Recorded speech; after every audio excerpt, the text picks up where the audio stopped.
There's a lot of spatial fictions that I'm interested in. I do consider these all very composed and fictional. The assumption of photographic reality I don't really think exists. This body of work is entitled Photos of Gifts. The title intended to be somewhat deadpan and also evocative at the same time.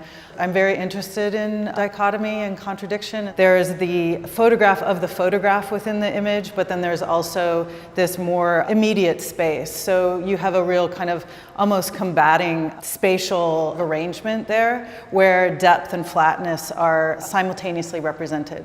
Really talking about the objectness of the photo, as well as the object as an illusionistic practice, and putting those into the same image. And then compounded on that is dealing with the historic representation of the female image, the female body within photographic and film practice. Really bluntly taking the woman as object and making her the subject, but also aligning her with the photographic object. So there's a lot of push and pull, and even somewhat of a tongue-in-cheek way of dealing with that.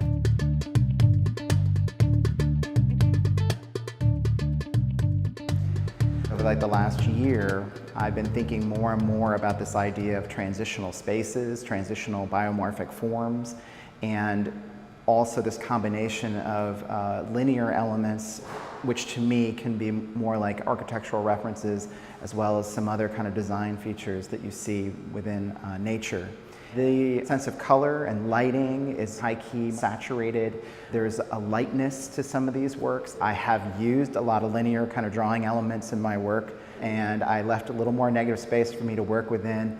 And I didn't sand out a lot of the drawings like I usually do. And so I think that this body of work has more of a balance toward drawing as well as painting in a way. So there's an interesting tension in the work.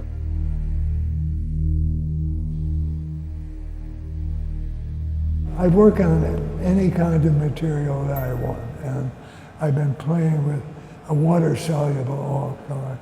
Sometimes it's a test, so I build an arena for things to happen, and then I find another change to add to that arena, one mark, and then I build on that mark, and it develops many kinds of attitudes, like clouds forming and reforming and becoming images.